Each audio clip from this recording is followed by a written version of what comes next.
the fights that the media started, of which I'm a pioneer, very important part of that grouping. We took it from the media and we politicized it. We put a ban on it for 2 years, damned the consequences and damned wherever they had borrowed monies from. And at that same time, we were busy giving licenses for mining to happen in all the 47 forest reserves that we have. Some people got mining licenses or whatever it is for up to 5 times in a single year. And you are telling me that you don't want to focus on the past. You want to focus on what's going. What is there to focus on? Go back to the past. Find the people who are complicit and who are culprits. Deal with them. That's how to go about it. Find the owner of the excavators. Deal with them. The issues have been tabled in Professor Kwabena Frimpong-Boateng's report. Now, I hear that, well, there was no cover letter on the report, so they thought it was a personal thing. They didn't take it up. Such damning allegations of people in government, from director of operations, somebody from chief of staff office, key people in government have been mentioned, and you say you thought it was a personal thing. Then when you finish, you tell me that we are burden sharing. We are burden sharing what?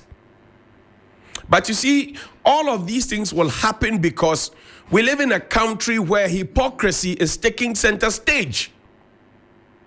We live in a country where even the elders that you have are reluctant to speak up when things are not going right. And we behave like the proverbial Ghanaian group of people who find themselves in a truck shop and the driver is riding recklessly and everybody is quiet about it, even though they know that their lives are being put at risk.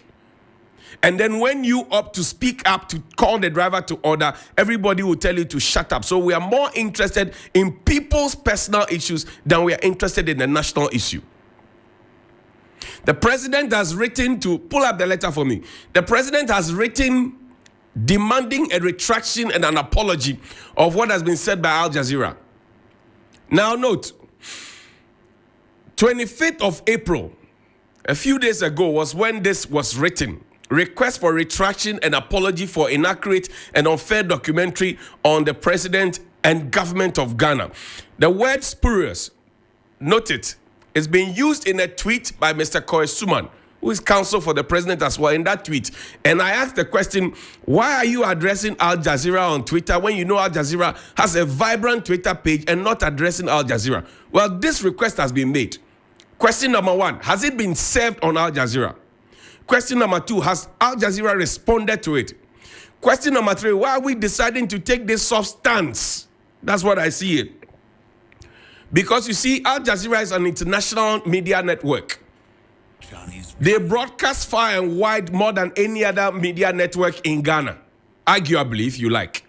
People will say, well, we're on Facebook, we're on Twitter, we're on Instagram, and all of that. Let's mirror how we have treated our own local media. Ajafor and his team at Modern Ghana, they were picked up. State security. They were tortured. State-sponsored. What did they find? There's a gentleman, I think Benne or so. You remember that matter with the first lady? He was picked up in the dead of the night. Purely civil matter. Turned it into criminal. Used state apparatus. Picked up and dealt with. And I can give you a plethora of examples. When it comes to Al Jazeera, we are quiet. We are soft in our stance. When it comes to our own local media, we use a sledgehammer to kill flies. And then you tell me that you would rather want a noisy media than a silent media who is sycophantic and all of that. Those were the president's words. Now this is thinking. The fact that $40 million worth of gold, according to Al Jazeera, is smuggled out of the country on a monthly basis, when we are busy begging IMF for money, should be of great concern to all of us.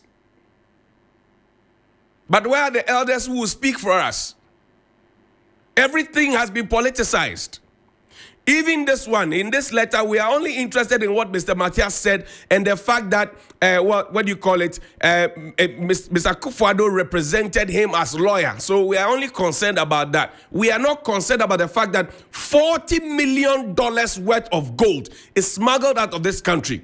And to add to this charade, we yesterday burst selected journalists to the president's hometown, where Professor Kwabena Frimpong has said that illegal mining was happening in the president's own backyard.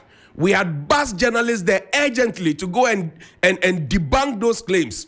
And we got traditional authority there talking and saying the president has built an image. Nobody's challenging that he has built an image. Fantastic. Do you see the speed with which you bust the journalists to go to Chebi? Use that same speech to deal with the people in the report. The same speed. Deal with the people in the report. Use that same speed to the key actors. Now we're told of Sir John that 47 forest reserves. They were allowed to be raped. Yesterday, I showed you the Galamsey sites. So your priorities are not right, number one, as a country. Number two, you give us the impression that you are planting trees and reclaiming lands. And you can't even find money to feed your children. You can't feed your children in primary school, but you have money to plant trees. What kind of thinking is that? You cannot find money to take care of your children, but you have money to plant trees. I'm sorry about... Once upon a time, there were pastors in this country who went to Galamsey site to pray. Play that video for me.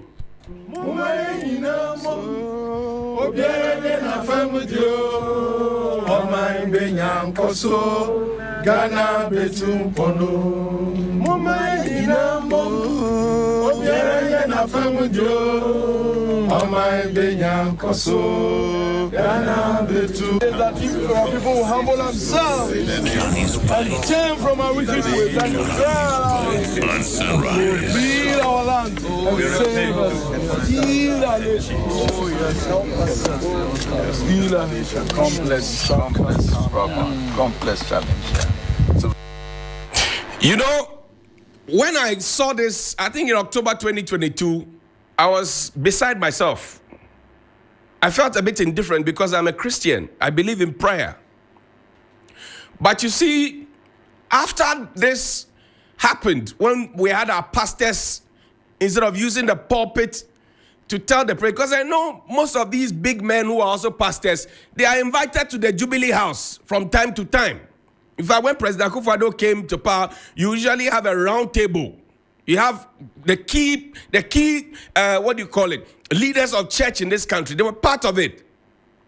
You would usually find them. So when I saw this, I said, but why are we doing this publicly? Is it that the pastors and the bishops have spoken to the president in private at one of those meetings and he didn't listen, or so that is why they are taking this approach, or they just want to join the media fray, or what exactly is going on? And then the explanation came that, they were trying to get a first-hand, information on what was happening on the grounds. They were trying to understand the situation. They will present a petition and all of that. Ayeko, after we presented that petition, have we followed up on the petition? And now that we finished presenting the petition, Papa Osofo, and we now know the rot happening at the highest levels to perpetrate this rape against the state in the name of Galamsey, the insatiable desire for wealth acquisition, even if it means killing people, letting them drink dirty water, poisoning their source of livelihood. We didn't care. Have we asked the question? Because it is these same people who will be filling the churches, the different branches. And I know as a Bible-believing Christian that back in the Bible, when the prophets and the priests, they had a revelation, they walked straight to the king to say, thus says the Lord. Have we had any of our priests and pastors in this country now walk up straight to the king, the president, to say, thus says the Lord? In the past, whether David, Solomon, they will walk up straight to them and say, thus says the Lord, and damn the consequences. The church and religion must not be a problem unto a country.